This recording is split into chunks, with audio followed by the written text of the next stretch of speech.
আসসালামু আলাইকুম সবাই কেমন আছেন? আল্লাহ সবাইকে সুস্থ রাখুক, ভালো রাখুক এই কামনাই করছি। চলেন যাই একটু নাস্তা করা যাক। সকালের নাস্তাটা আসলে ঘরে একা একা করতে ভালো লাগে না।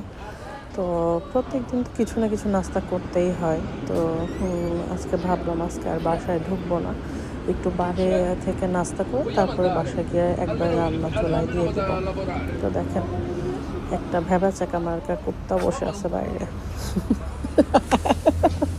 সরি, মালিক সম্ভবত বাড়ির ভিতরে ঢুকছে, তো যার কারণে বেচারাকে বাইরে রেখে গেছে। কিন্তু আজকে এতটা ঠান্ডা, বারটাতে আমার ঢুকতে মন চাইলো না, কারণ বারটাতে একটু ভিড় ভিড় মনে হলো। তো ভাবলাম অন্য আর একটা বারে যাই।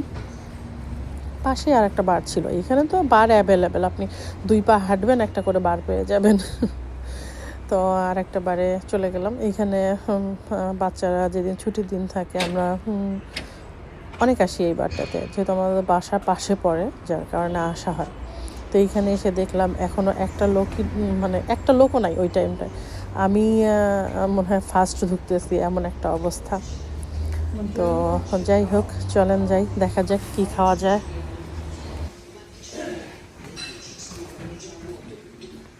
Posso prendere video? Grazie.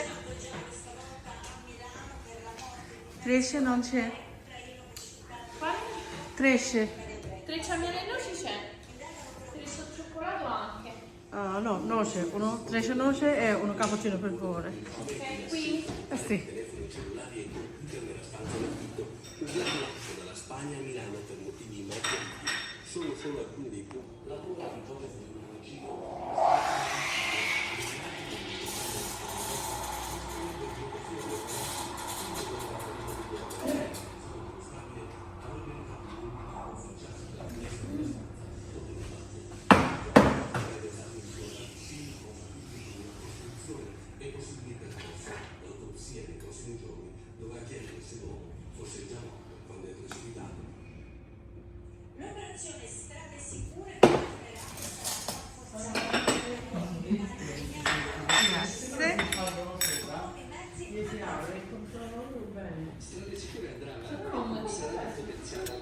Sì, noi ci mettiamo di bilancio. Ma che non la piena.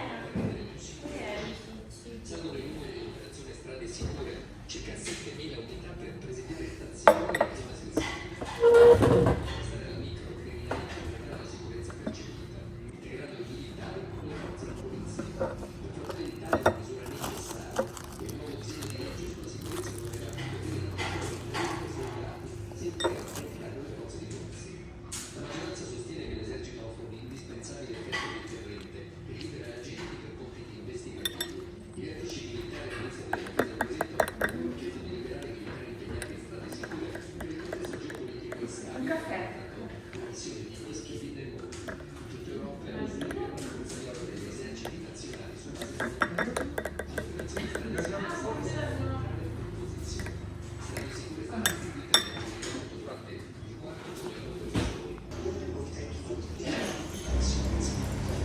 আমি বারে ঢুকে খেতে বসার 2-3 মিনিটের মধ্যে পুরো বারটা আস্তে আস্তে ভরে গেল। ওরা সকালে মেনলি যারা কাজে যাবে তারা কিন্তু আমাদের মতো, আমি যেমন বসে খাচ্ছি এভাবে বসে খায় না, তারা দাঁড়িয়েই ওইখানেই সামনে দাঁড়িয়ে কফি কিংবা যে খাবারটাই নেই ওখানে দাঁড়িয়েই খেয়ে চলে যাবে।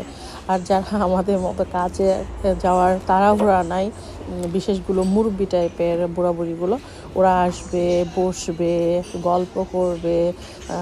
এক কাপ কফি আর এই একটা জিনিস খেতে কয় মিনিট টাইম লাগে, তারা সেখানে আধা ঘন্টা রিল্যাক্স করে তারপরে যাবে।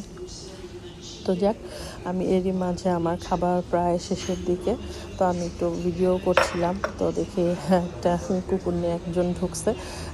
সব জায়গায় সব কিছু পারমিশন থাকে না। ওর সামনে যে যেমন দেখলাম কুকুরটা বাইরে রাখা, হয়তো বা ওই বারে কুকুর নিয়ে ঢোকার পারমিশন নেই। এই তো, এই যে আমার খাবার শেষ, এখন আমি টাকা পেমেন্ট করে চলে যাব।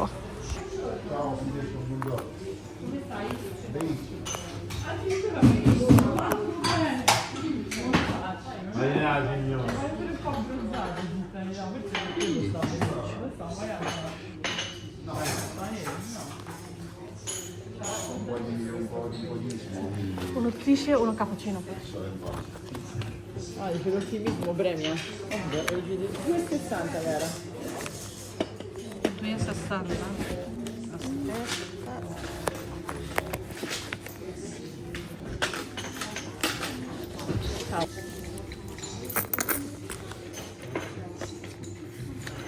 Ciao, buona giornata.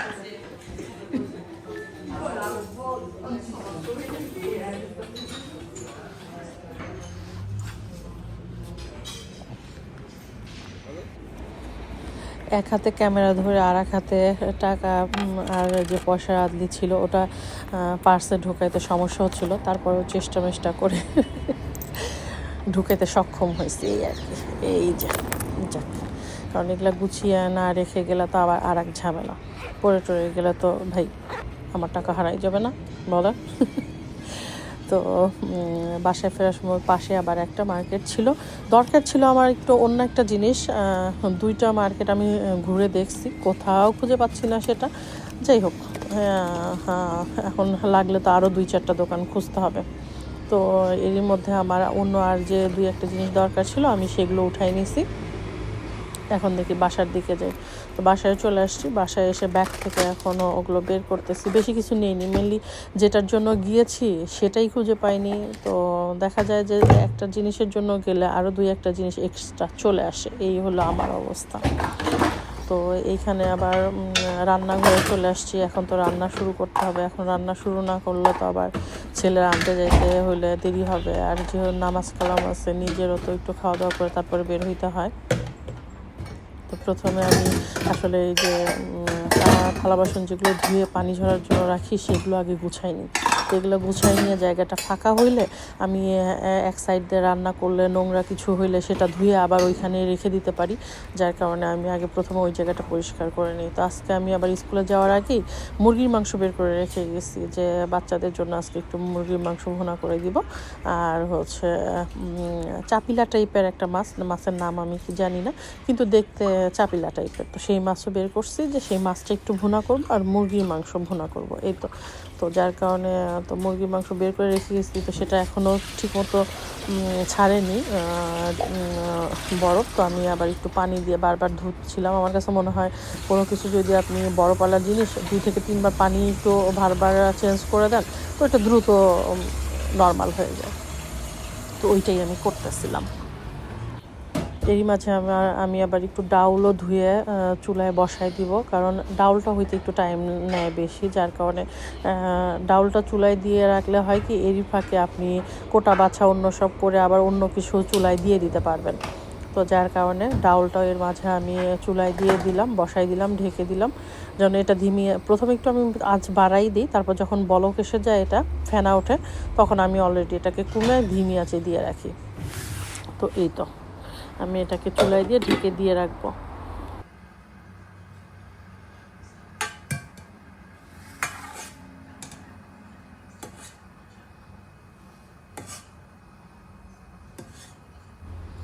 এই যে ডাউলের বলক এসে গেছে, তো আমি একটু ফেনাটা ফেলে দিব। ফেনাটা ফেলে দিয়ে তারপর এটাকে আবার একটু ধিমি আঁচে দিয়ে রাখবো সেদ্ধ হওয়া পর্যন্ত।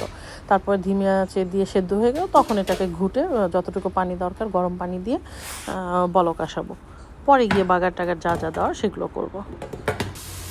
আমি আবার কোনো কাজ ফেলে রাখতে পারি না, যেমন আমি রান্না চুলায় দিলে এদিকে যদি 2-1টা জিনিস নোংরাও হয়ে যায় তো সঙ্গে সঙ্গে সেটা ধুয়ে এই জায়গাটা পরিষ্কার করে ফেলি, তা নাহলে আমার কাছে মনে হয় যে বেশি কাজিনও হয়ে যায়।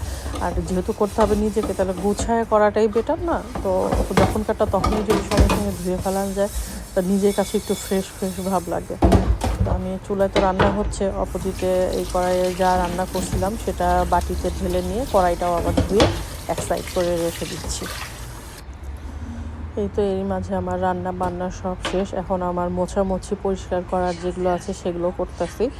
তো আমি আবার রান্নার শেষে আর কিছু করি না করি সঙ্গে সঙ্গে চুলাটা পরিষ্কার করে ফেলি। আমার কাছে মনে হয় যে চুলাটা পরিষ্কার মানে পুরো রান্নাঘরের কাজ শেষ। যদিও পুরো রান্নাঘরের কাজ শেষ এটা আমার কল্পনাতে, যে চুলা পরিষ্কার মানে আমার রান্নাঘরের কাজ 50% ডান। তো এরপরে আমি আস্তে আস্তে করতে পারবো। আর চুলা গরম অবস্থাতেই যদি আপনি পরিষ্কার করেন তাহলে চুলাটা দ্রুত পরিষ্কারও হয়, কষ্ট কম হয়। আর আপনার সারাদিনে রান্নাঘরে যে কাজ আছে সেগুলো আপনি আস্তে আস্তে সারতে পারবেন। রান্নাঘরটা ঝাড়ু দেওয়া কিংবা ফ্লোর মোছা এগুলো আপনি পরেও করতে পারবেন। বাট যদি চুলাটা পরিষ্কার থাকে তারপর রান্নাঘরে ঢুকে একটা শান্তি শান্তি ভাব মনে হয় যা পরিষ্কারই আছে। বাট চুলাটা যদি নোংরা ঢুকেই যদি দেখা যায় চুলায় তেল কাজটা চড়াই আছে তাহলে মনে হয় ও মানে কত জনম ধরে যেন চুলাটা পরিষ্কার করি না, আমার কাছে এটা মনে হয়। তো আমার চুলার পিছনের ওই যে হলুদ হলুদ কালার দেখছেন ওটা মেনলি প্লাস্টিকের, তো যার কারণে আসলে আমার কাছে মনে হয় যে এই গরমে গরমে ওই জায়গাটা ওরকম হলুদ হয়ে গেছে এই আর কি। তো ওইটা যতই পরিষ্কার করি না কেন ওইখান থেকে ওই হলুদ ভাবটা যায় না। আমি কিন্তু চুলা প্রত্যেকটা দিন পরিষ্কার করি। ইভেন আমি যতবার রান্না করি ততবারই একবার করে হলেও মোছার চেষ্টা করি। বারবার স্প্রে দিয়ে পরিষ্কার না করলেও যতবার সম্ভব কাপড়টা দিয়ে, ভেজা কাপড় দিয়ে একটা মোছা দিই যেন তেলটা না থাকে। তারপরে ওই জিনিসটা এখন একটা জিনিস ইউজ করতে করতে তো হবে, আপনি চাইলেও পরিপূর্ণভাবে সব কিছু ঠিক রাখতে পারবেন না, যেহেতু আমাদের তেলের কাজটা বেশি হয়। যেমন ইতালিয়ানদের বাসায় গিয়ে দেখবেন অনেকের বাসায় রান্নাঘরই নেই, কারণ তারা বাসায় রান্না করে না, বাইরে খায়। আবার তারা বাসায় রান্না করলেও আমাদের মতো তো ভাজা ভাজি তেলের কাজ করে না, করে জাস্ট শুধু সিম্পল কাজ। পাস্তা করে, পাস্তাতে এত তেলের সেটা সিটিও নেই, তারা পাস্তা সেদ্ধ করে পরে তেল অলিভ অয়েল দিয়ে মাখায় খেয়ে ফেলে। আর তারা ওভেনে বেশি রান্না করে। আর আমরা তো ভাই বাঙালি, মাছটা ভেজে রান্না করতে হয়, মুরগির মাংসটা পর্যন্ত আমরা ভেজে রান্না করে খাই। তো আমাদের ঘরের সাথে তেল কাজটা তো হবেই, কিছু করার নেই ভাই, এটাই হচ্ছে জীবন। তো যাক, যতটুকু পারি ততটুকু পরিষ্কার রাখার চেষ্টা করি। এখন এর চেয়ে ভাই আর কিছু করা সম্ভব না। এই তো আমার পরিষ্কার করা শেষ। তো এখন আমার সারা দিনে ক্লান্তি এই রান্নার পরিষ্কারটুকু করা, এটা গেলে শেষ হলে মনে হয় যে আমার ঘাট থেকে সারাদিনে বিশাল বড় কাজ শেষ হয়ে গেছে। কার কার মনে হয় জানি না, বাট আমার কাছে রান্নাটা মনে হয় বিশাল বড় কাজ।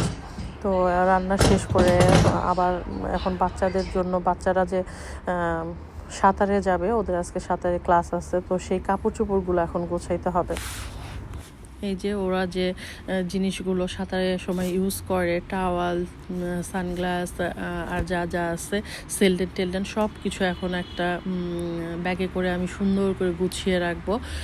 তা না হলে আমি যদি এখন এই কাজটা করে না রাখি, আরিয়ানকে স্কুল থেকে এনে আমি 1 সেকেন্ডের জন্য দাঁড়াইতে পারি না, কারণ আবার যাওয়ার জন্য যে টাইমটা লাগে সেটার জন্য বাসের জন্য অপেক্ষা করতে হয়। তো যার কারণে আমি স্কুল থেকে এসে জাস্ট শুধু আরিয়ান যদি একটু পানি টানি কিছু খেতে চায় ওরকম খেয়ে ওর স্কুল ব্যাগটা রেখেই আবার বের হয়ে যাই। তো যার কারণে আমি এই কাজগুলো আগেই গুছিয়ে রাখি যেন আমার আসার পরে টাইম নষ্ট না হয়। কারণ বাসের রাস্তা তো, আপনি যদি টাইম মতো বের হইতে না পারেন, আপনি যদি টাইম মতো না যান, বাস না পান, তাহলে তো ভাই প্যারাই প্যারা। তো যাক, আমি এই যে দুইজনেরটা আলাদা আলাদা করে গুছিয়ে নিচ্ছি যেন আমার ওদেরও কোনো প্রবলেম না হয়, ওইখানে গিয়ে আমারও যেন পরে আর কোনো সমস্যা না হয়। তো যাক, আজকে তাহলে এ পর্যন্তই। আপনারা সবাই ভালো থাকবেন, আমাদের জন্য দোয়া করবেন। খোদা হাফেজ।